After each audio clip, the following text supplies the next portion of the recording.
sobre Venezuela. Yo quiero hablar un poquito brevemente de quién es Carlos, porque este libro, La Venezuela Imposible, en realidad fue una odisea cuando Carlos me invitó, porque él sabe que yo estoy hiperocupada, como estamos la mayoría de nosotros acá, que nosotros aquí vivimos para trabajar y no trabajamos para vivir. Ustedes saben cómo es la vida, sobre todo del exiliado que le ha tocado una destrucción tan profunda de su patria y le toca no solamente vivir acá, sino ayudar, hacer asistencia humanitaria, porque como yo les digo a todos los venezolanos, la crisis humanitaria de Venezuela es un asunto personal, ya para cada uno de nosotros.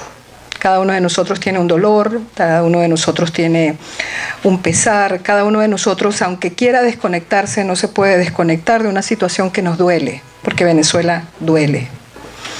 Y bueno, cuando Carlos me invitó, yo sé de su libro, porque sé que lo ha venido presentando en varias audiencias. Él me pidió que lo acompañara en este acto y dije, por supuesto, para mí es un acto de presencia con una persona que yo sé que está sumamente comprometida con ayudarnos a entender qué nos pasó, cómo se nos desmoronó ese proyecto o ese país que creíamos además que íbamos camino al primer mundo. Como dice Carlos, y lo apunta muy bien, nosotros teníamos un sueño, el sueño de Venezuela, que quiero que sepan que muchos, mi padre era inmigrante, Venezuela fue su sueño, no fue Estados Unidos, fue Venezuela, como lo fue para muchos inmigrantes. Y Venezuela era un país con una extraordinaria potencialidad porque teníamos lo que creíamos que teníamos, un capital humano extraordinariamente bien formado, y lo sabemos porque lo tenemos, que está hoy disperso por el mundo en una diáspora muy dolorosa, pero que donde quiera que está yendo está haciendo una diferencia, que con todo su nivel de sacrificio ha hecho una presencia cultural, humana, extraordinaria. Y aunque estamos sufriendo muchísimo, somos un capital humano formado, pero no teníamos algo muy importante.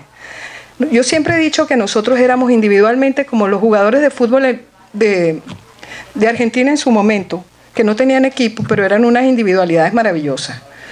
Nos faltaba ese componente de acción colectiva y ese tejido social que nos conectara a todos para sentirnos que éramos parte de una sociedad. Es probable que ahora que hemos sufrido este gran dolor, nos estemos convirtiendo en la nación que debimos ser, porque teníamos una ilusión de nación también. Así como decía Moisés Naín en su momento, la ilusión de armonía, teníamos una ilusión de nación, teníamos una ilusión de riqueza, teníamos una ilusión de desarrollo. Éramos un país de ilusión. Bueno, ahora la realidad nos confronta con esta Venezuela imposible que nos escribe Carlos Rangel. Déjeme decirle quién es Carlos.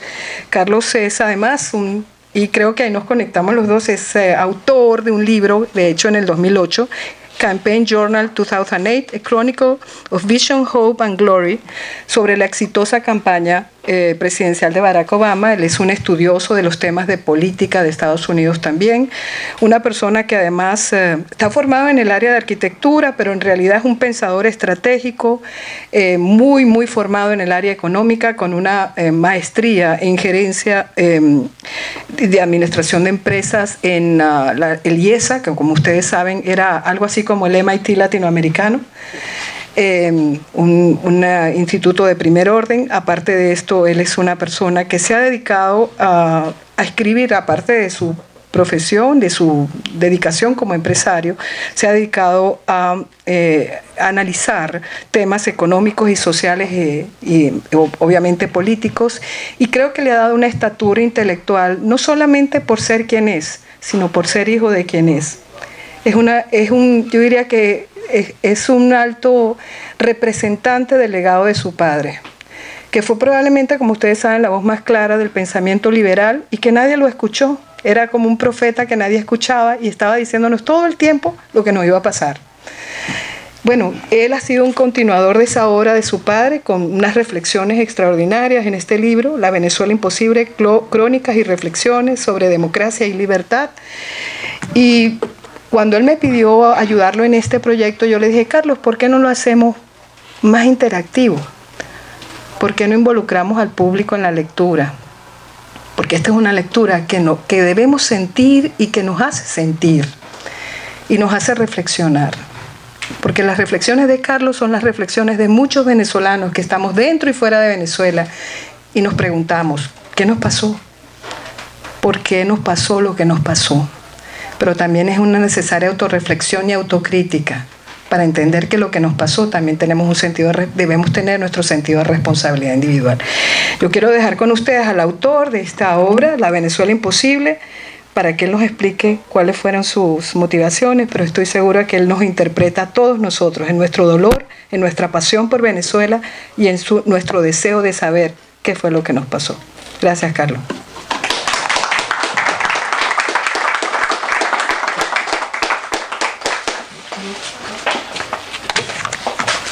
Muchísimas gracias, Vilma, por esa maravillosa introducción y lectura, pues, acerca de las motivaciones.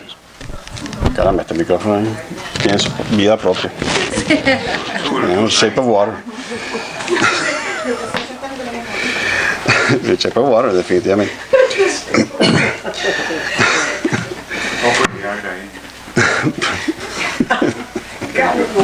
Ay, quiero, por supuesto, lo que dice Vilma es extraordinariamente va al punto. Muchísimas gracias, Vilma, por todo. Quiero, siempre tengo unas notas para que no se me olviden las cosas que quiero decir. Así que me perdonan, pero tengo que hacer referencia a ellas. Lo primero que quiero hablar acerca de Books and Books. Este espacio donde nos encontramos hoy es uno de esos raros espacios sagrados de nuestro entorno urbano, una librería. A fin de cuentas, estos espacios son cada vez más escasos, por muchas razones, incluyendo nuestra desaforada agenda, como la que tiene nuestra susodicha doctora aquí, diaria, y las distancias en espacio y tiempo que se acrecientan día a día y nos alejan de estos pequeños placeres mundanos, cosmopolitas, semilleros de ideas inesperadas y difusores de la memoria de nuestra cultura. Estaba viendo aquí unos libros que me llaman mucho la atención. Vi uno acerca justamente de Shape of Water, o otro que vi el otro día acerca de una arquitectura que, bueno, eso me toca a mí un poquito, por supuesto. Aquí siempre uno encuentra cosas que no encuentra simplemente buscándolas directamente en Google. Uno tiene que entrar aquí para ver todas estas cosas. Perú. Cosas por el estilo. Verdaderamente uno se encuentra con ideas inesperadas. Es por eso que aprecio y agradezco inmensamente que Books and Books mantenga vivo este tipo de actividad en un lugar como este, y agradezco en particular a Cristina Lebrón y Rocío González, que anda por allá, haber coordinado y facilitado esta conversación acerca de mi libro La Venezuela Imposible. Pero nada de eso sería posible. Nada de eso sería valioso sin la presencia de ustedes, que se han tomado parte de su preciado tiempo en este fabuloso domingo en la tarde para dedicarse a este evento. Muchísimas gracias por venir. Agradezco igualmente y con mucho cariño a la doctora Vilma Petrasch, profesional de la comunicación, personalidad de televisión, profesora universitaria en Miami-Dade College, Nova Southeastern y el sistema universitario Ana G. Méndez, profesora en negocios y relaciones internacionales y también de las ciencias sociales. Muchas gracias, doctora Petrasch. Esta tarde, como decíamos, vamos a leer algunos pasajes del libro y dialogar con ustedes y la doctora Petrasch acerca de los mismos. Pero antes de hacer eso, sí quiero responder a esa pregunta que todo el mundo me hace.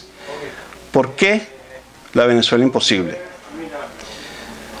La respuesta comienza a recordar que para muchos que crecimos en Venezuela durante aquel periodo que más se aproximó a un ideal de democracia liberal, la primera mitad de la llamada Cuarta República, el concepto de la Venezuela posible era vivo y constante. Teníamos calada en nuestras mentes la idea de que estábamos en un país en vías de desarrollo.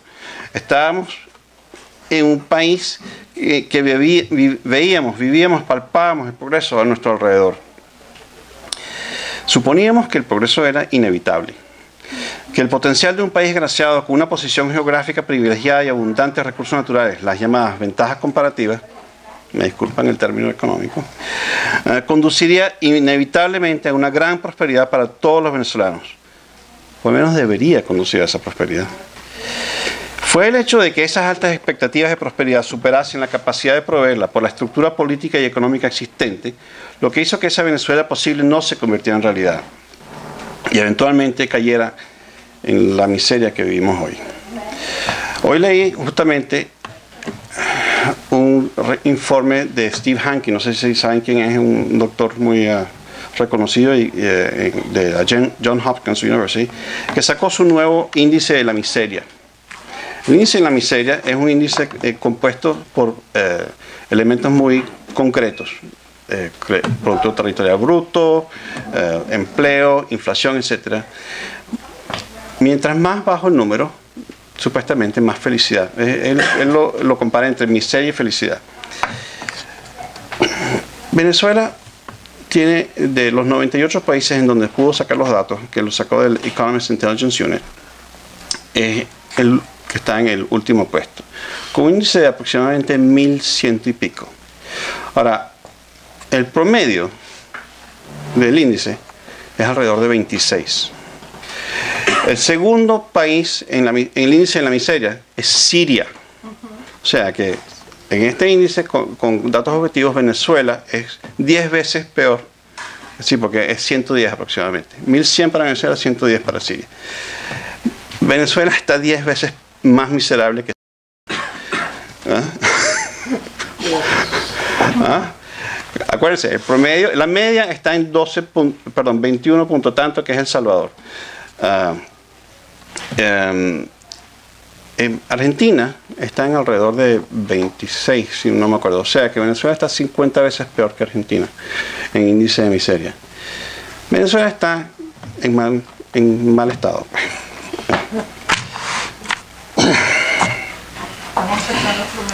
¿Perdón? Afectando el promedio. Afectando el promedio, efectivamente. El modelo de capitalismo de Estado, germinado en los años 40 y atrincherado y en metástasis hacia finales de los 70, destruyó la capacidad creativa de la iniciativa privada al absorber el Estado del mercado de bienes y servicios de la nación, lo que llamamos en economía y finanzas un crowding out.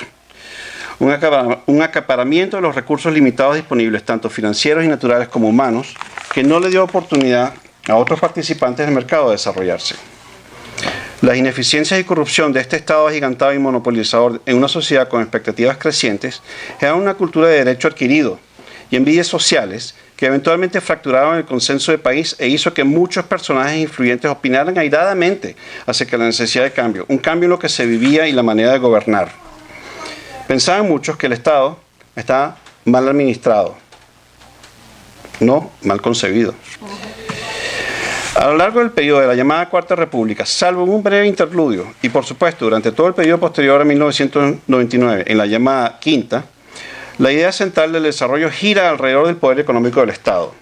Con pocas variantes, eso es lo que se ha venido implantando en Venezuela durante más de 50 años. Y he aquí el origen de mi libro. Titulé el libro La Venezuela Imposible, porque esa Venezuela que soñábamos, un país desarrollado y próspero, envidia de otras naciones, nunca será posible bajo ese modelo enquistado en la hegemonía ideológica de la mayoría de la clase política y gran parte de la dirigencia intelectual del país, el modelo del Estado empresarial.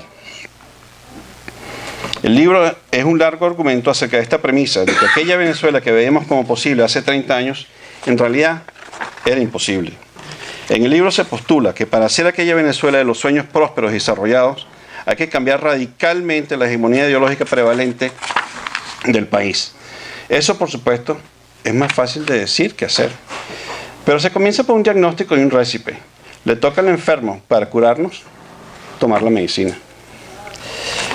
Ahí. Como dice Vilma, habiendo ya resuelto la pregunta acerca de la Venezuela imposible,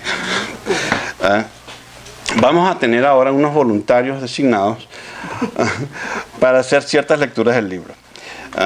La primera parte del libro, el libro está dividido en dos partes. Una primera parte que es más histórica, más cronológica, que titulo La condición venezolana, de dónde viene y a dónde va. Esta parte recuenta las circunstancias que han llevado al país a su condición actual. Esta parte se enfoca más o menos cronológicamente en el periodo que se inicia con lo que denomino el incidente transformativo, el 4 de febrero de 1992, hasta el momento de finalizar este libro a principios del 2017. Carlos Alberto Montaner, en un amable comentario, decía acerca del libro que descubre cómo y por qué se cayó en el terrible error del chavismo. Así es. Chávez fue el gran estafador, pero surgió en terreno abonado. Chávez era un peón de muchos ambiciosos que a fin de cuentas se convirtió en la pieza más poderosa del tablero. Los venezolanos fueron y son víctimas de su gran estafa, y dentro de esta primera sección pongo en contexto teórico ciertos incidentes, prácticas y postulados del régimen, y hago énfasis en la documentación e investigación acerca de los hechos alrededor de esa gran estafa, de este gran crimen. Vamos a leer solamente un par de pasajes de esta sección, a fin de cuentas historia notoria entre muchos aquí. La primera lectura se refiere al mayor daño que ha perpetrado el chavismo contra Venezuela: robarle su futuro. Del ensayo titulado El robo mayor, la Beatriz Galindo se ha ofrecido a leer la siguiente parte. Adelante. Buenas tardes, aquí voy. Se va acercando al 10% de la población venezolana que vive en el exilio, en muchos casos familias encabezadas o incluyendo profesionales universitarios y técnicos de alto nivel. Un verdadero desangre de cerebros, un despilfarro de recursos que no es cuantificable y es mucho mayor que esos miles de millones embolsillados en el bochinche de la corrupción. Una pérdida para el país tanto por la inversión educativa en esos cerebros como por su potencial aporte a la productividad futura del país. Los exilados sobreviven. Algunos ejercen su profesión original. Otros pasaron de ingenieros diseñadores a técnicos de mantenimiento, de veterinarios a vendedores, de ejecutivos a panaderos. Todos enriquecen su entorno culturalmente y prosperan en ambientes que favorecen el esfuerzo bien intencionado del que quiere trabajar para ganarse la vida de manera honesta. Todos haciendo nueva patria en tierra extranjera. Todos añorando la vieja patria y la familia perdida. En calidad de presidente de la Asamblea Nacional, Diosdado Cabello, en su programa televisivo semanal Con el Mazo Dando, anunció órdenes de captura a 4 ciudadanos residentes en el exterior por razones que se resumen en traición a la patria. Estas órdenes son inadmisibles en jurisdicción internacional por su clara intención política, por lo cual son pura retórica demagógica dirigida a su base y audiencia chavista. Pero uno de los indiciados, Orlando Urdaneta, respondió en ese entonces, desde su propio programa televisivo en Miami, en lo que dijo sería su único comentario al respecto. De manera respetuosa y certera, tratándose de un personaje como el Capitán Cabello, Urdaneta listó los delitos imputables al presidente de la Asamblea Nacional y los efectos de sus políticas sobre el país. Es posible que Urdaneta incluso crea de verdad que con Cabello, Carvajal y otros líderes del chavismo, verdaderamente no hay quien se quiera sacar una foto, un selfie, en un lugar público aún con tanto chavista adulante alrededor de ellos. Pero lo más impactante fueron los minutos finales del comentario de Urdaneta. En un video casero de teléfono muestra a su hija invitada por el equipo beisbolero local, abriendo el juego cantando de manera emocionada el himno nacional de los Estados Unidos. Urdaneta demuestra con tristeza el robo mayor que le hizo este régimen a Venezuela, una generación entera optimista de su futuro.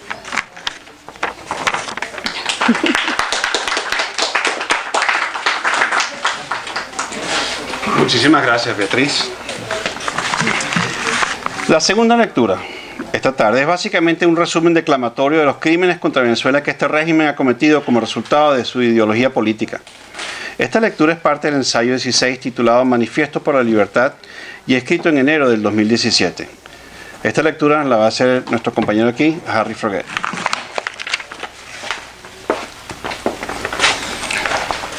Buenas tardes. Realmente, Carlos, quiero agradecerte la gentileza.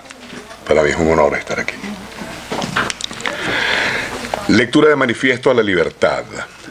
Hace casi 60 años, una generación de venezolanos se manifestó en contra de un gobierno que coartaba participación, limitaba oportunidad y detentaba las herramientas del poder con aras a mantenerse en el mismo.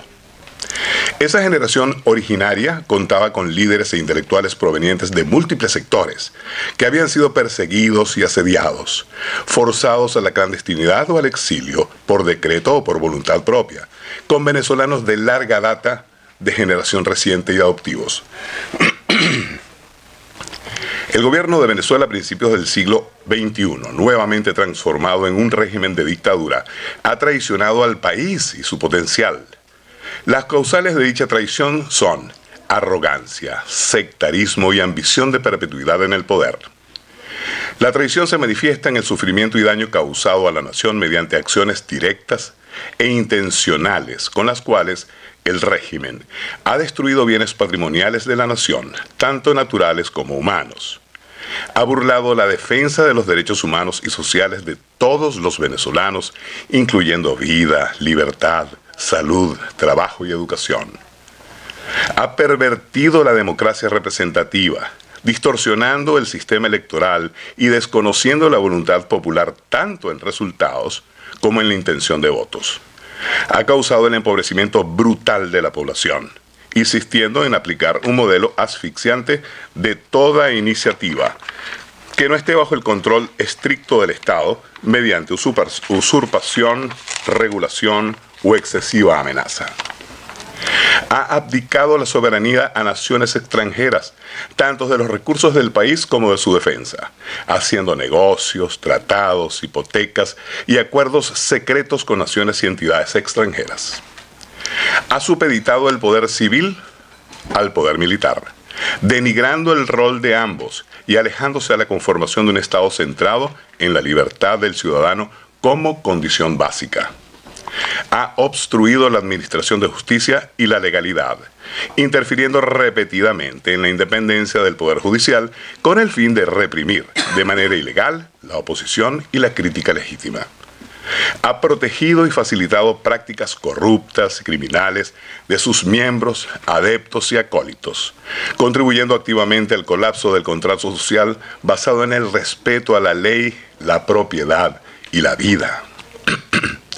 Ha debilitado, intervenido, socavado, sustituido, callado o atacado en afán de hipertrofia cancerígena a organismos e instituciones de la sociedad civil tales como sindicatos, cámaras de comercio, asociaciones vecinales, educativas y sociales, la iglesia, colegios y gremios profesionales, la prensa y otros que canalizan y amplifican la voz ciudadana y democrática. Ha sembrado y exacerbado odios fratricidas entre el pueblo venezolano, dividiendo y debilitando el gentilicio nacional. Ha esquivado la responsabilidad de defender la integridad física de la nación al desistir, por conveniencia política, de una nación extranjera a la negociación legítima del diferendo territorial del Esequibo.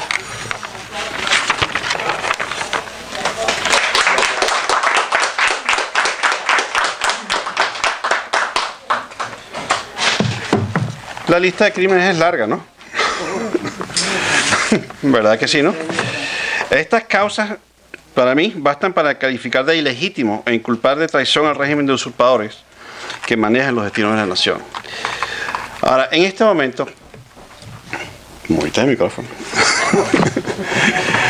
En este momento, yo quisiera abrir un poquito a la discusión estas dos lecturas o este tema en general, que es un tema cronológico más que teórico, que es el que vamos a abordar después de eso. No sé si alguien tiene algún comentario, pregunta o algo que quieran mencionar en este momento.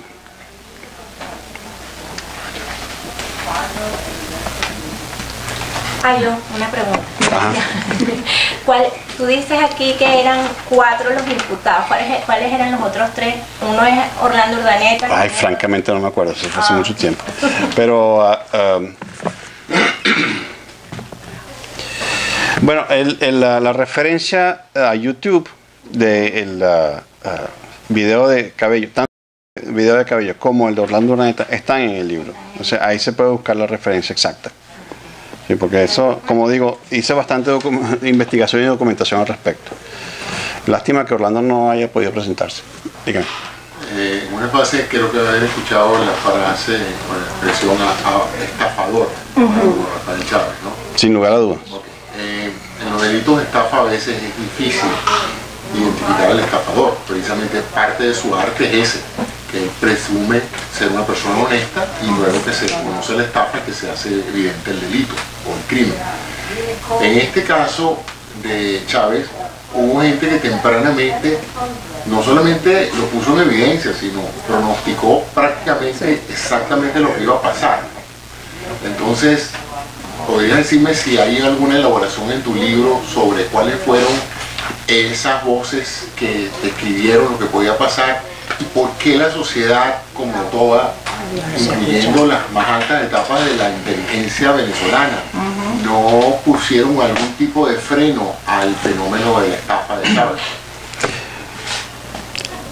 Tengo la fortuna de incluirme entre esas voces tempranas.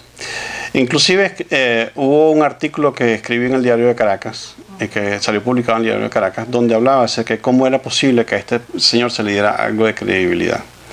Sin embargo, y como documento en el libro, en la parte, en el ensayo que tituló La República Chiripera, la Venezuela de ese entonces estaba sumamente fracturada y desatisfecha con el modelo político que venía ocurriendo. Y como, bueno, ciertamente documento en el libro, esto no viene desde Chávez, sino que viene desde antes, que las élites se habían apropiado pues, de lo que era el modelo económico, y el gigantismo del Estado estaba interfiriendo en lo que llamo el derecho a la oportunidad con la mayoría de los venezolanos. Por supuesto que habían venezolanos que podían prosperar, pero las oportunidades parecían cada vez más limitadas para mucha gente y las expectativas para mucha gente eran crecientes. Entonces el sistema democrático no estaba satisfaciendo para nada las expectativas del ciudadano común. Hubo mucha gente, conocemos a gente que se anotó con Chávez. Fíjate que, por ejemplo, Jorge Ramos recientemente puso un video en donde pone lado y lado una entrevista que está haciendo con, ¿cómo se llama? Gustavo Petro, y con Chávez. Y ciertamente son sumamente similares. Jaime Bailey también hizo una entrevista con Chávez en donde él decía que todo está muy bien, que iba a tener muy buenas relaciones con los Estados Unidos y todo lo demás. Era un gran estafador sin lugar a dudas. Y mucha gente le creyó que él iba a renovar el sistema político en Venezuela. Y efectivamente hacía falta renovar el sistema político en Venezuela. El sistema político en Venezuela estaba fracturado, estaba quebrado. Y él dijo, soy yo el que lo va a acomodar. Pero por supuesto, él no tenía para nada esa intención. Él lo que era un ambicioso político que aprovechó la circunstancia para llegar al poder y modificar el poder de modo tal de quedarse lo más posible y modificarlo a su favor. No sé si eso responde a tu pregunta de alguna manera. Hay otras personas que también efectivamente estuvieron en contra de Chávez desde un primer momento. Creo que inclusive tú. Sí. Entre ya sabemos, bien, y eso es el exilio, es consecuencia de eso. Te quería hacer una pregunta sobre el tema, primero si hay en la historia de América Latina un nivel de destrucción institucional y nacional como el que se ha vivido en Venezuela, si podemos recordar a nosotros los que estamos, yo no lo recuerdo, pero quisiera un poco a lo mejor compartir eso con Carlos. Y la segunda cosa,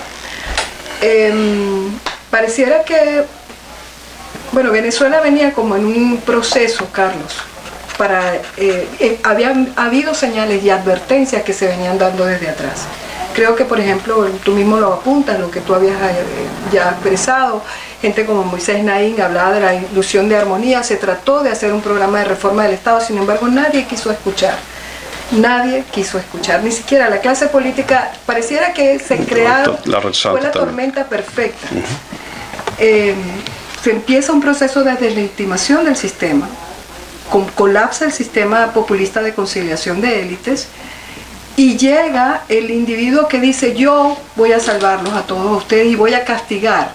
Es lo que llaman el triángulo tóxico del liderazgo, un líder narcisista, histriónico, mesiánico, unos seguidores que están necesitados, ansiosos, que quieren que alguien los tome en cuenta y que se sentían excluidos, con también un grupo de personas oportunistas que también ven en el líder la posibilidad de ellos encumbrarse, y unos frenos y contrapesos que dejan de funcionar, unas instituciones que empiezan a colapsar, y entonces se produce esta tormenta perfecta. Eso por supuesto lo vivimos en Venezuela, pero no es el único país donde eso está sucediendo, porque hoy en día lo estamos viendo alrededor del mundo en muchas otras partes también. Así es, así es. Pareciera que es algo que se está replicando. Es que no se aprende en cabeza ajena, definitivamente. Claro, pero el nivel de destrucción se ha visto en algún otro país del planeta. Lo más cercano que yo me podría imaginar, por supuesto, es Argentina, que estuvo en un nivel sumamente bajo económico, social, bueno, una guerrilla fatal, un gobierno dictatorial asesino, que afortunadamente eventualmente logró salir, pero todavía estamos en veremos. En el índice de la miseria, como te digo, está en 60, creo que.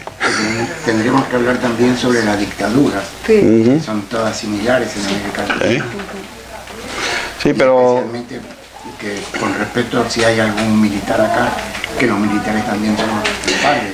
Y no debemos dejar de mencionar, por supuesto, a Cuba. La responsabilidad de No. cancerígena casi. O sea, en el libro Sí. tengo una tabla en donde hablo acerca de la economía batista. La economía batista era muchísimo más próspera de lo que han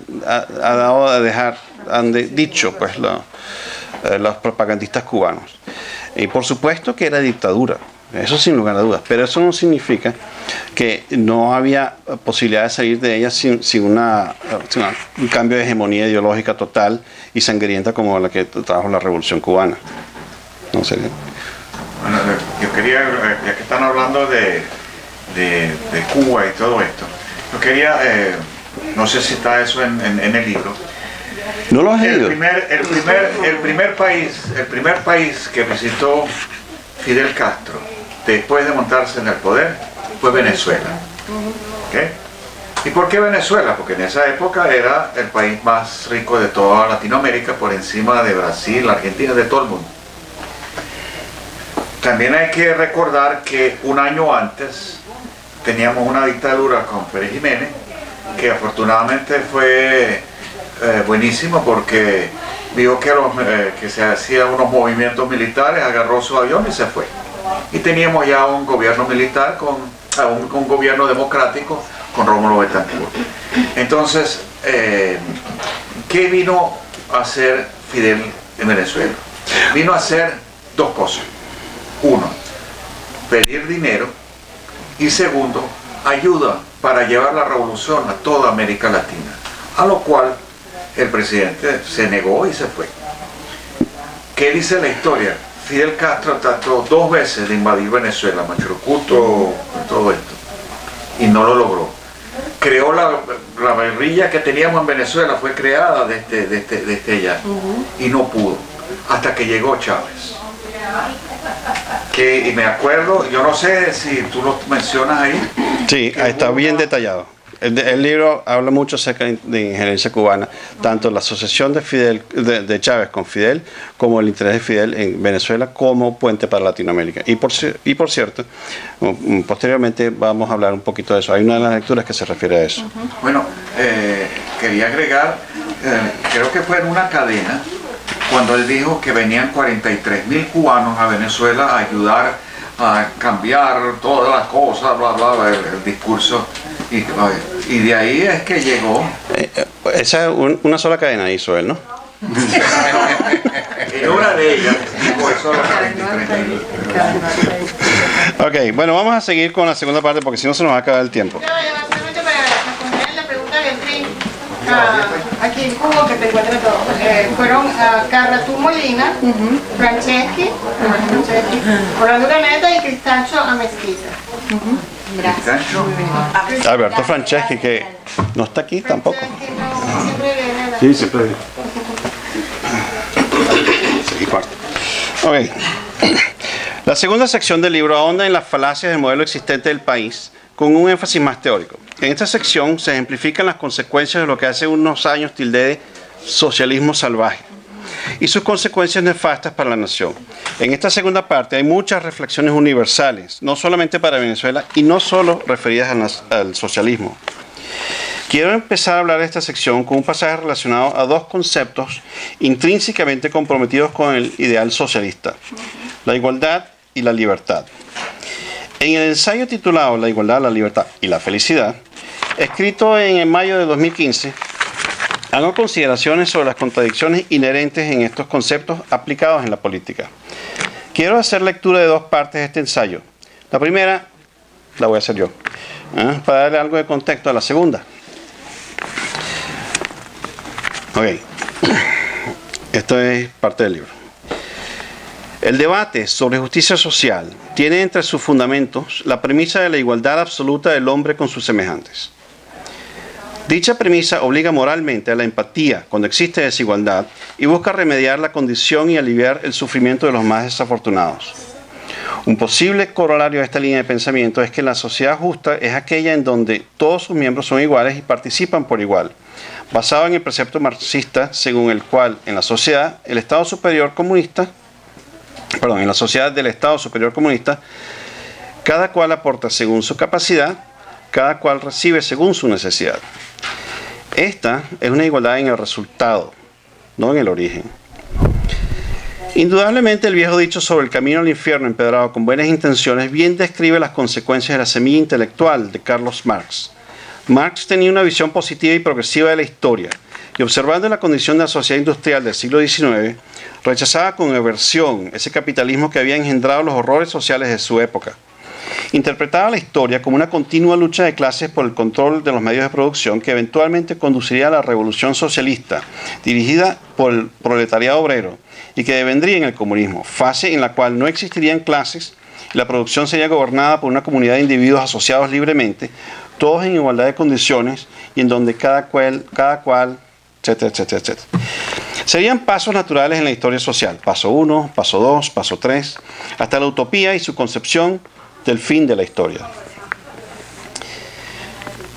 Las sociedades que basaron el ideal utópico del marxismo fueron y son principalmente agrarias, monoproductoras y o preindustriales.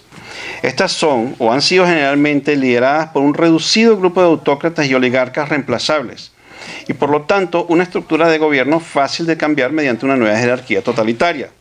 Por ejemplo, el Partido Comunista sustituyendo la aristocracia zarista en Rusia. Las purgas por asesinato en masa, por lavado de cerebro en campos de concentración y por destierro de enemigos de la revolución son consecuencia normal del poder absoluto que ejerce la nueva élite para cambiar la estructura social. Es por eso que los crímenes de Stalin, Mao, Kim, Fidel y Pol Pot son similares, naturales y consecuentes con la imposición del socialismo marxista. En contraste, aquellas sociedades capitalistas industriales que rechazaban Marx, y con razón por su alto grado de inequidad e injusticia social en su momento, se han autocorregido y perfeccionado en sus redes de bienestar social y representan ahora indiscutiblemente el mejor nivel mundial de calidad de vida bajo cualquier comparación y medida. Esa es parte de este. Y la segunda parte de este ensayo la va a leer nuestra amiga Gema, que está por allá. Ah, ¿la tienes ahí? Oye, perfecto. Propia copia anotada. Buenas tardes. Sin lugar a dudas, tanto por obligación moral como por el mejor interés público, las diferencias en niveles de ingreso y bienestar social de los individuos menos favorecidos no deben ser ignoradas. Pero en sociedades que enfatizan la libertad y aceptan desigualdad de resultados, hay mejores mecanismos y riqueza para aliviar a los abandonados que en aquellas sociedades que históricamente han buscado doctrinariamente la igualdad de todos como resultado. En noviembre de 1999, el presidente Chávez, como invitado de honor, declaró en un discurso en la Universidad de La Habana que Venezuela estaba en el rumbo hacia el mar de la felicidad cubana. Había tomado posesión de la presidencia en febrero y acababan de celebrarse las elecciones para una asamblea constituyente cuyos resultados fueron categóricos a favor de sus partidarios. Castro, con Chávez, finalmente entraría a Venezuela y se sacaría el desquite final contra el presidente Rómulo Betancourt, el llamado padre de la democracia de Venezuela. Sin lugar a dudas, Fidel pensó entonces: el que ríe último, ríe mejor. La animosidad personal entre Rómulo y Fidel era tal que Rómulo no se refería al dictador de Cuba, sino como aquel al que no quiero nombrar. Ahora Venezuela está encaminada hacia el mar de la felicidad cubana, impuesta por decreto y con poder casi absoluto ejercido por el comandante supremo Hugo Chávez. bajo la satisfecha mirada de Fidel. La igualdad se impondría sobre la libertad en áreas de la felicidad.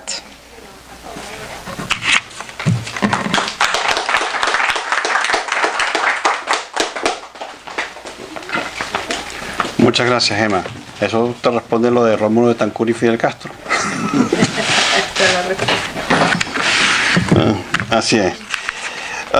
Este es un buen... ¿sabes? Ahorita voy a obviar... La idea era tener más comentarios ahorita, pero yo creo que estamos como cortando... Estamos un poquito sobre tiempo, así que vamos a seguir a la siguiente lectura. La siguiente lectura que vamos a compartir se enfoca sobre los problemas de lo que llamamos los liberalismos reales. Sí, es verdad, considero que la democracia liberal es la mejor vía para maximizar el bienestar de un país. Pero no por pensar así pienso que no existan problemas en las democracias liberales. Hago énfasis sobre algunos de estos problemas en un ensayo anterior, sobre la ascendencia y fortaleza del populismo. Pero esa lectura, bueno, se las dejo a ustedes, allá venden el libro por allá. En este ensayo, escrito específicamente para el libro, tomo un enfoque más bien de economía política y naturaleza humana del problema de las fallas del liberalismo. Es un poco largo y hasta medio técnico, pero espero que me disculpen esa. Sí pienso que es importante, sin embargo, porque es importante entender la diferencia entre las dos visiones ideológicas que pueden llevar un país a donde está. Para esta lectura le voy a dar la palabra a nuestra moderadora, la doctora Vilma Petrasch.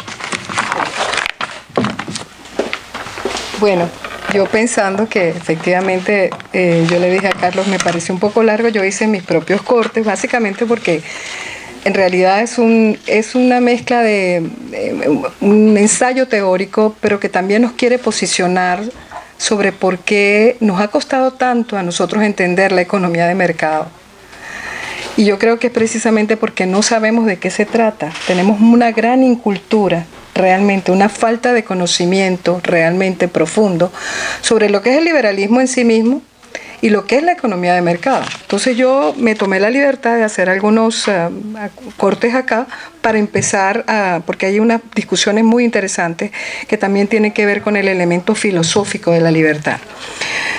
Existe una relación de poder entre Estado y empresa. Uno buscando maximizar el bien común, la otra buscando maximizar su propio beneficio. Nótese que la relación se describe como Estado-empresa, no como Estado-sector privado. Dentro del sector privado hay asociaciones de empresarios, empresas e industrias que velan por los intereses generales de sus miembros. Pero una de las bases fundamentales del capitalismo es la concepción del interés propio. Por eso la defensa de los principios de libre mercado y competencia se deja en manos de asociaciones, pero cada empresario individual buscará incrementar su propio poder monopólico en el mercado.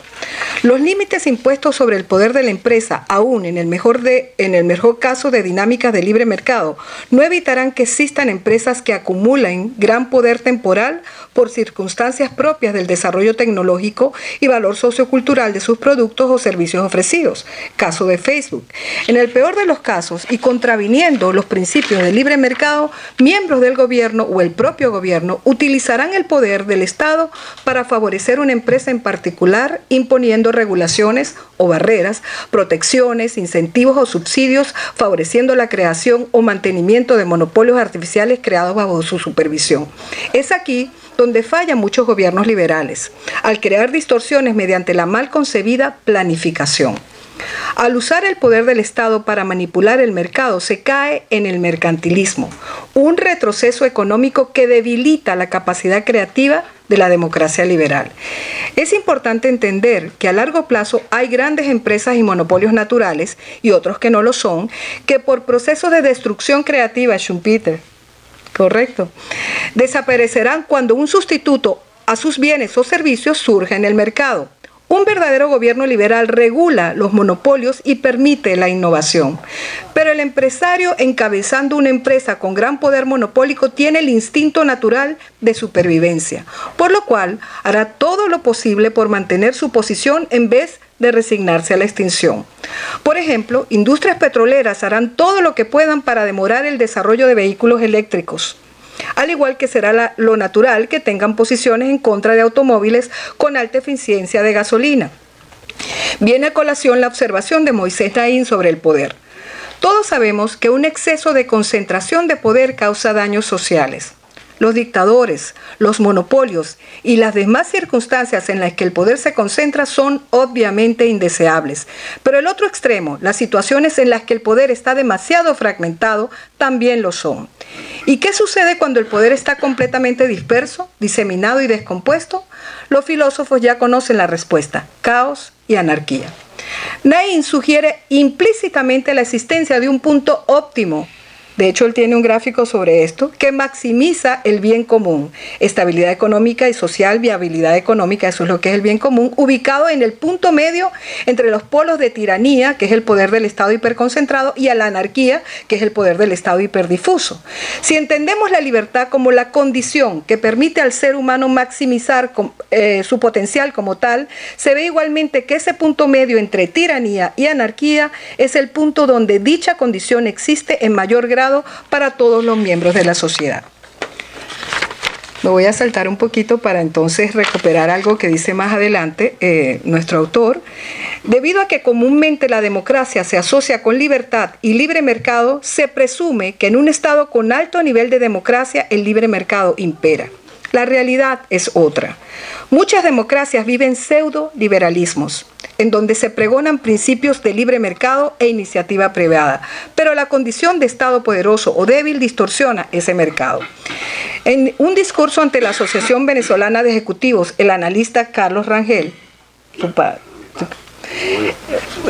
padre, por eso estoy diciendo tu padre, dijo lo siguiente: el error radical del modelo que hemos venido usando en boca del país político suele significar, según ellos, que en Venezuela se ha ensayado la economía liberal y que es eso lo que ha fracasado y lo que hay que tirar a la basura.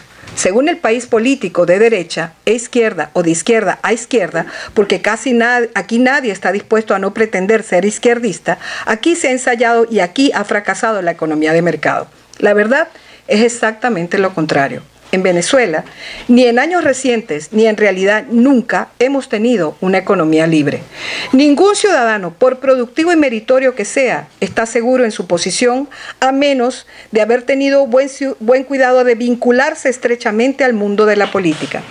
Esa vinculación inevitable para no sufrir abusos de poder casi invariablemente sirve para perpetrarlos. Es pues falso de toda falsedad que haya fracasado en Venezuela la economía de mercado. No se ha de verdad nunca ensayado. Esta situación se repite, cierro comillas, esta situación se repite en muchos otros países, dice ahora Carlos, el autor de del libro que estamos leyendo, en donde el Estado domina el mercado con gran poder, distorsionándolo en detrimento de los que describirían ahí como el bien común.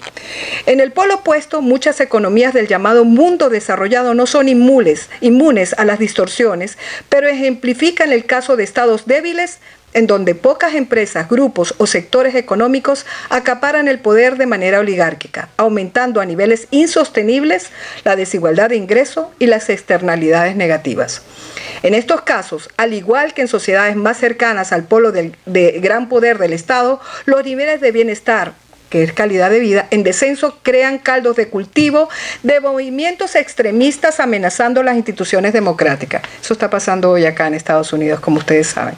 El verdadero liberalismo busca el equilibrio entre el gran poder del Estado sobre la sociedad y la economía, la tiranía socialista, y el gran poder de la empresa sobre la sociedad y la economía, la oligarquía mercantilista.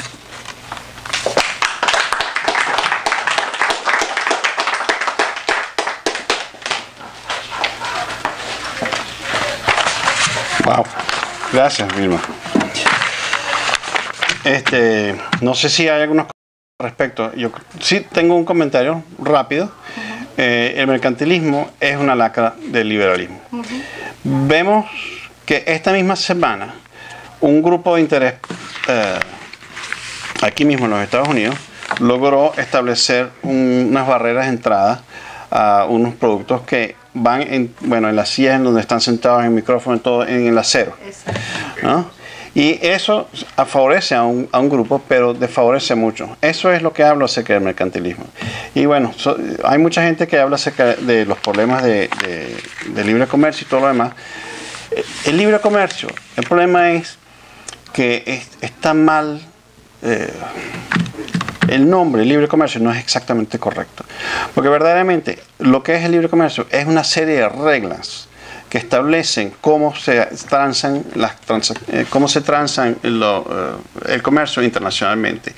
Es más bien unas leyes que se establecen y un tribunal, que es el WTO, que determinan quién está rompiendo las leyes y no. El libre comercio en verdad es cuando no existen esos tratados.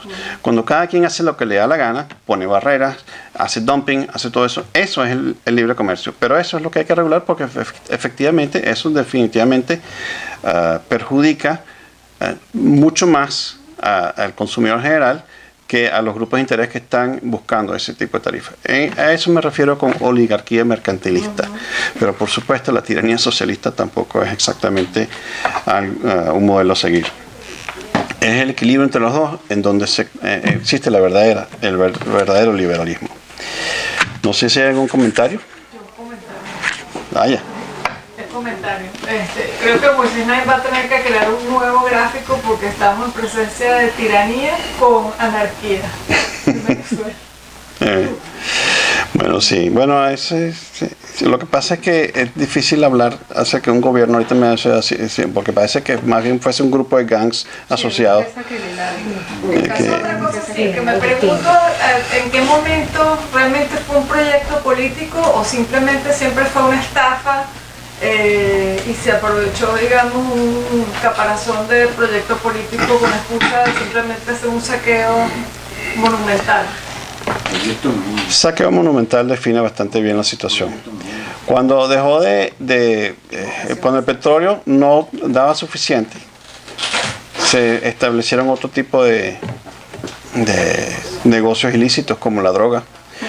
Existen, aunque no lo creas, grandes laboratorios de drogas opiáceas ahorita en Venezuela. No es solamente cocaína lo que estamos hablando.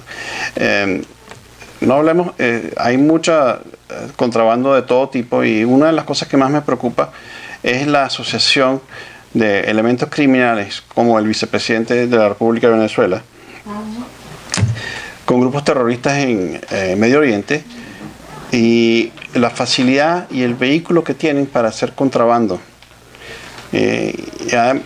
También, por supuesto, la asociación que tienen con Corea del Norte y la asociación y facilidad que tienen para hacer contrabando, todo ese conocimiento incorporado, digamos empresarial, pero empresarial criminal, que tienen esos gangs que están ahorita en Venezuela, que pueden, por decirlo así, contrabandear dentro de los Estados Unidos, dentro de cualquier país que le dé la gana, cualquier elemento tóxico, violento o que les dé la gana.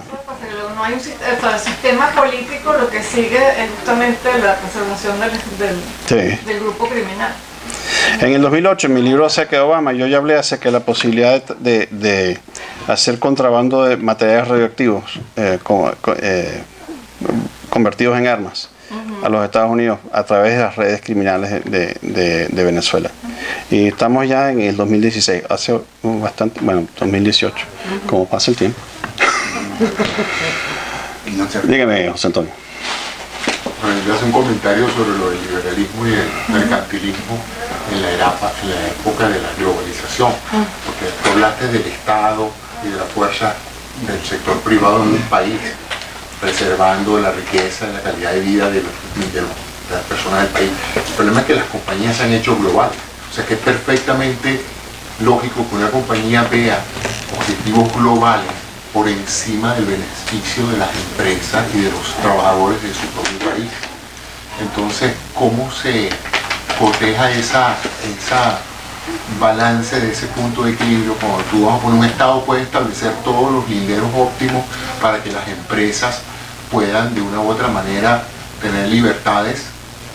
El problema es esa, la exportación de empleo, la conquista de mercados internacionales que en un momento dado perjudican a los ciudadanos de un país y donde el Estado pues no tiene otra cosa de que agarrarse que la legislación, porque de lo contrario, pues si lo dejas al libre mercado, pues los empleos se van, la tecnología invade, el desbalance en las balanzas de pago se crea.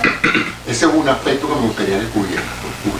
El otro me tocó en lo personal como médico con la cuestión opiácea, porque cuando hablaste de la gran industria de los opiáceos, estaba pensando yo en la industria farmacéutica americana, donde la epidemia de muerte por opiáceos aquí no es por contrabando de opiáceos hechos en Venezuela, sino por la industria farmacéutica norteamericana. Son prescripciones legales. Entonces, fíjate qué curioso ese planteamiento del peligro del delito de producir y comercializar opiáceos, cuando eso es exactamente lo que pareciera estar pasando en la industria formal americana de fármacos opiáceos.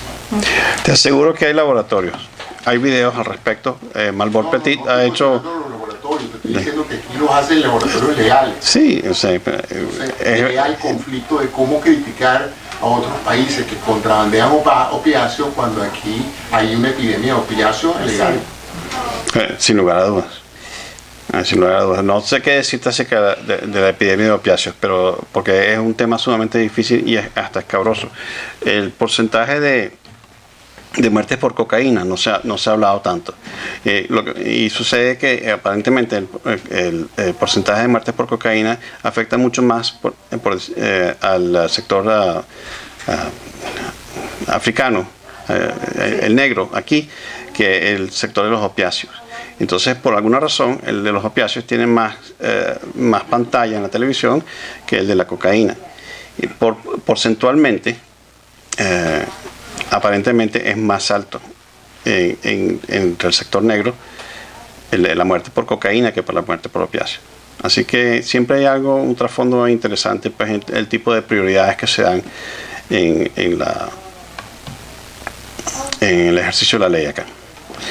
Eso no significa que uno no tiene por qué combatir todo. O sea, hay que combatir tanto los opiáceos como la cocaína. En cuanto a lo que dijiste de la red internacional, globalizada de las empresas, por supuesto, es importante, y es justamente lo que estoy hablando acerca de las oligarquías mercantilistas.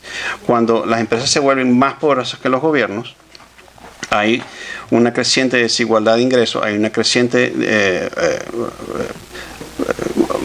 manipulación de las leyes que las favorecen.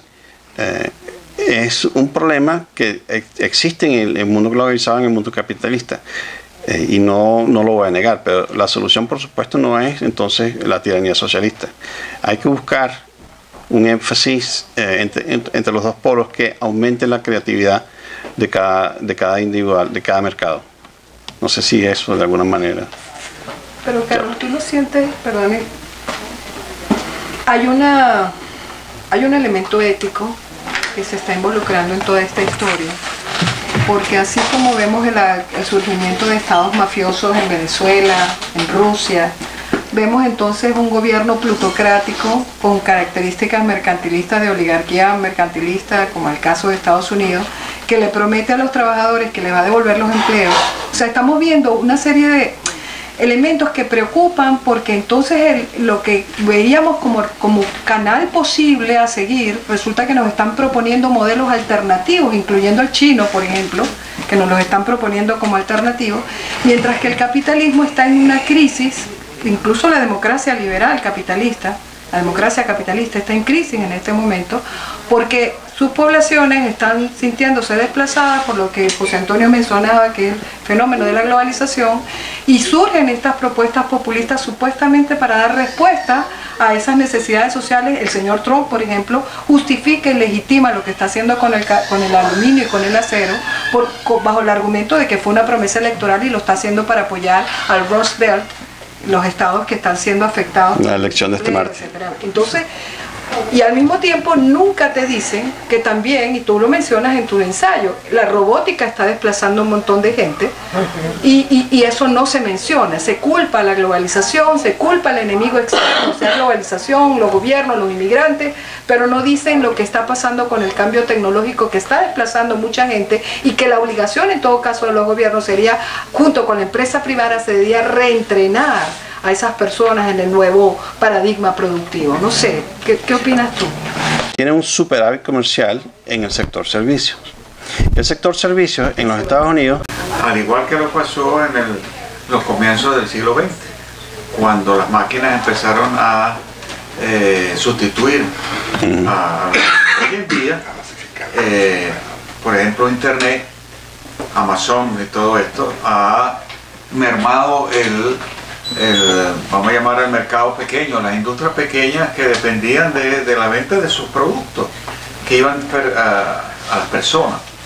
Eso se ha ido reduciendo de una manera alarmante. Otra de las cosas que estoy viendo es que en muchas industrias hay más automatización que antes. Por ejemplo, la industria del automóvil. Yo no sé si has visto los robots que ya construyen prácticamente el carro. Y entonces, eso es lo que... Ahora, y eso no es sorpresa. En una vieja película que se llama Minority Report, tiene una fábrica de automóviles que no tiene una persona, sino el pobre Tom Cruise que entra dentro de una maleta y que lo están empujando por todos lados. No sé si se acuerdan de esa película. Los medios de comunicación, todo. La revolución tecnológica, por supuesto que está modificando la manera en que se trabaja. Pero fíjate que justamente en el libro hablo acerca del problema de la revolución industrial en el siglo XIX, que desplazó y transformó las economías y hubo un gran periodo de ajuste, con mucha pobreza, con mucha miseria. Lamentablemente todo ese tipo de revoluciones tienen ese tipo de situación. Pero estamos hablando como que hubiese un problema de desempleo, que las máquinas están sustituyendo a los hombres y que todo el mundo está en la calle pasando miseria. ¿No hay un problema de desempleo en los Estados Unidos? No, la verdad es que no. El 4% de desempleo. Mayor desempleo, o sea, mayor empleo genera inflación y otra serie de cosas. Hay una mínima barrera que tú no quieres inclusive llegar a menos desempleo del que hay. Para tener una economía sana. Sí, no, la rotación natural. No es como que hay un problema de desempleo. Hay zonas. No, lo que hay es... Me parece que hay que reentrenar y hay que canalizar la población hacia otras áreas económicas. Pero no es como que tenemos un problema de desempleo. No, pero disculpa, tú tienes ciudades como Detroit, que ya no está. Yo viví en una ciudad cerca de Chicago que se llama Gary, en Indiana, donde estaba la mayor parte de los trabajadores de la siderúrgica. Y que se ha transformado en un centro de salud para toda la región. Sí.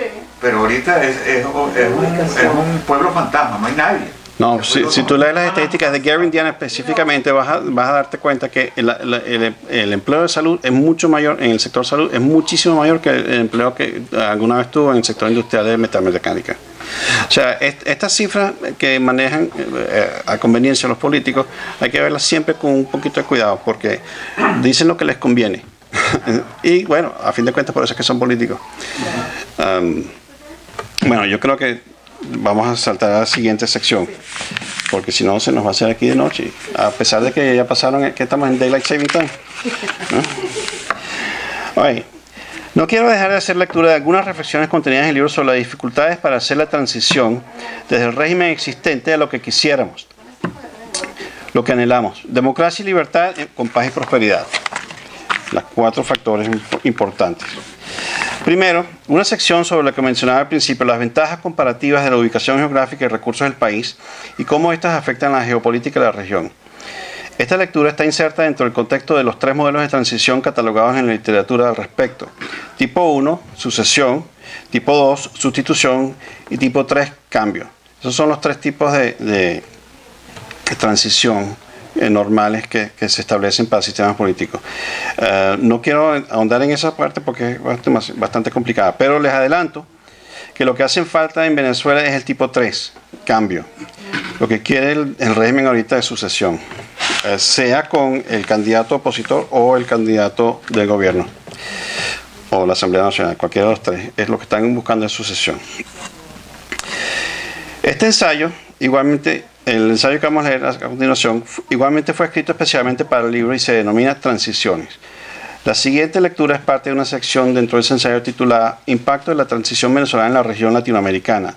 Y pienso que el señor Luis Leonel León se ha ofrecido, él es escritor y periodista del Diario de las Américas, y se ha ofrecido a hacer esta lectura.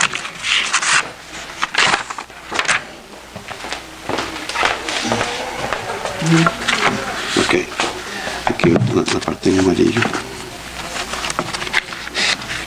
Las otras partes no, son las partes en amarillo. Ok. Buenas tardes. Esta es la parte que él escribió en cubano.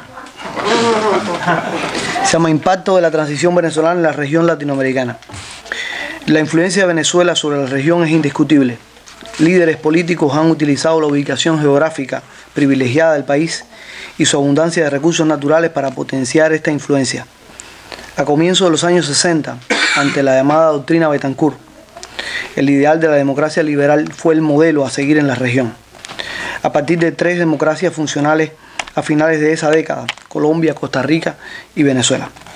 La mayoría de la región, con la notable excepción de Cuba, fungían como democracias a mediados de la década de los 90. Utilizando la influencia y credibilidad política y respaldadas por el poder económico del petróleo, Venezuela a partir de esa década de los años 60 concibió e implementó los pasos necesarios para la fundación de la Organización de Países Exportadores del Petróleo, la OPEC. Otras importantes organizaciones regionales y multilaterales se originaron en el ámbito político de Venezuela y tienen sede en Caracas. Dada esta posición estratégica de influencia en la región ante el advenimiento de Chávez, Fidel Castro vio la oportunidad de implementar su plan mini imperialista en la región. Carlos dice mini imperialista, yo diría supraimperialista, pero bueno. Debido a la destrucción de la productividad de su propia Cuba por las fallas estructurales del modelo socialista, la manera que ideó Castro para lograr su supervivencia fue la implementación de un imperio colonial mercantilista. Cuando Chávez visita Cuba en 1994, un político con carisma, pero neófito, fácil, presa de su mentor, Castro ve la oportunidad con él que necesitaba ante la caída de la Unión Soviética y el fracaso de su propia incursión en el narcotráfico para sostener su economía. Con Chávez posicionado en la estrategia de Venezuela, Castro podía expandir su colonialismo por toda Latinoamérica. El valor estratégico de Venezuela para el régimen cubano no se puede escatimar. En caso de ser exitosa la oposición en cambiar el régimen chavista en Venezuela, el proyecto regional de socialismo del siglo XXI es altamente probable que se venga abajo. De ser así, el régimen cubano se verá duramente afectado. La estrategia cubana de acercamiento a los Estados Unidos en previsión de los cambios en Venezuela parece haberse truncado con la elección de Donald Trump en ese país, pero con Trump el nivel de incertidumbre sobre cualquier decisión política es sumamente alto. Las puertas se le están cerrando al régimen cubano, por lo cual necesita apoyar, diseñar, maniobrar y aconsejar en la represión de la oposición en Venezuela para evitar una transición fuera de control. La gran piedra de tranca que frena la transición ha sido el interés de la potencia colonialista cubana en mantener sus intereses en la región, intereses que afectan su propia viabilidad. Mientras no se enfrente este dilema estratégico, los esfuerzos para gestar una transición de cambio democrático seguirán siendo cuesta arriba. Hay que reconocer que siempre y cuando sus intereses sean protegidos y defendidos, las personas y nombres que administran el gobierno venezolano no son importantes para el régimen cubano. Una vez que dicho régimen reconozca que el gobierno de Maduro es indefendible, la probabilidad de una transición tipo 1 o más alarmante tipo 2, auspiciada por Cuba, es posible. Gracias. Gracias, Luis Manuel. Eso va al mero de la cuestión que hablábamos acerca de la injerencia cubana en Venezuela. No sé si eso te responde algo de lo que tú habías dicho, que sí, se hablaba en el libro. Sí, se habla bastante en el libro acerca de eso. Luis Manuel, ¿tienes algún comentario al respecto? Perdón. No, felicitarte por el libro una vez más. Me parece que es muy importante que se hagan este tipo de ensayos. Había algo que apuntaba la señora en la esquina, que decía, se preguntaba, ¿no? Yo viví en Venezuela, yo soy cubano pero viví en Venezuela, así que 2 veces tuve que pasar por eso. Yo creo que sería inocente pensar que el chavismo tenía algo de bueno, ni una sola intención, bueno, yo creo que tenía, un poco inocente. Yo creo que pensar eso sería un pensamiento tan letal como el propio chavismo, porque en Cuba 40 años antes ya había pasado. De hecho, los dos intentaron dar golpe de Estado fallido. Los dos estuvieron 2 años presos y después los soltaron, la gente aplaudió y le devolvieron nuevamente el poder. Yo creo que no tenía nada bueno. Pero la injerencia cubana en Venezuela comenzó mucho antes de Chávez. ¿No lo sabes? No, los intentos. Pero eso comenzó desde que empezó la revolución en Cuba. Estamos hablando entonces de lo mismo. Bueno, y el otro que... Estamos hablando de lo mismo, porque como decía Wolfgang acá, en 1959 Castro visitó a Venezuela con la intención tanto de solicitar ayuda como para tratar de buscarse un aliado, que Rómulo lo rechazó. Después invadió por lo menos 2 veces en Machurucuto y en... Puerto Cabello, ¿no fue? No, bueno, él cuando el porteñazo, hablas de Puerto Cabello, una de las transmisiones radiales que se hizo a nivel nacional fue un discurso de Castro exhortando al pueblo a levantarse junto con los militares del porteñazo. Él siempre ha estado a favor de, o sea, siempre ha tratado de apoderarse de Venezuela. Chávez fue su oportunidad. Y yo creo que Chávez fue, digo yo, llamémoslo envenenado hasta que murió, porque ¿dónde fue tratado? Solamente en hospitales. Ok, quiero mencionar algo al respecto. Yo creo que estoy de acuerdo. Porque Chávez estaba logrando una figura un poquito más emblemática en Latinoamérica que el mismo Fidel. Yo creo que eso no le gustó a Fidel. Pero ahí no hay pruebas. Aunque creo que Pablo Medina sacó un libro al respecto. Quería preguntar algo. El modelo castrista, después de la caída del muro de Berlín, del Foro de Sao Paulo, donde se habla de una estrategia y que mucha gente, yo creo que tú también has comentado sobre ese tema, y vemos que a pesar del colapso de Venezuela y que además sigue el gobierno castrista metiendo su mano, porque Maduro es un hombre de La Habana, de Raúl Castro, efectivamente. Sí, y si tuviera el general Peñalosa diría que lo he entrenado ahí. Claro que es un hombre de Raúl Castro y manejado en muchos sentidos por La Habana, más allá de que ellos sean criminales con su propio proyecto de mafias que entre sí se han repartido el botín y han destruido a Venezuela. Pero el tema que me preocupa de Colombia, lo de México, o sea, que se derrota por un lado, por lo menos se destruye una parte que ayuda a realizar el proyecto que hablaba Wolfgang, que es el proyecto original de que le dieran dinero para incendiar América Latina. Finalmente se apropian del botín venezolano para hacer lo que tienen que o quieren hacer, pero siguen, a pesar de todo, siguen. Ya se les puede haber acabado el dinero venezolano, pero ahora está con el cartel de las FARC, como dicen algunos, que ahora está metido y están detrás de Petro, porque Petro sigue punteando. Puede que la segunda vuelta proteja a Colombia, pero no se sabe. Y México con López Obrador, yo he hablado recientemente con gente como Joaquín Pérez Rodríguez, que está siguiendo muy de cerca el proceso mexicano, lleva 10 puntos o más de ventaja y seguramente puede tener a la tercera la vencida que espera, ¿no? O sea, ¿qué pasa con el proyecto de la izquierda y qué papel está jugando La Habana y sigue jugando La Habana en este proyecto? ¿Qué pasa? ¿Qué opinas tú? Bueno, por supuesto, una de las cosas que, claro, el libro lo escribí en 2017, ese ensayo lo escribí en 2017, en ese entonces no se veía el colapso tan brutal de Venezuela. La hegemonía, la influencia venezolana sobre la región latinoamericana está disminuyendo por lo mismo. Si vemos lo que sucedió en Ecuador, que quién sabe qué va a pasar, lo que sucedió en Perú, y en Argentina, parece que, y en Chile, parece que hubiese un repliegue de la izquierda. Vamos a ver si eso es verdad o simplemente es otro vaivén del péndulo. México es un país inmenso. Fidel se refugió en México después del atentado, del primer atentado en el cuartel Moncada, donde nunca parece ser que figuró, ¿no? Él como que estaba por ahí lejito. No estaba ahí.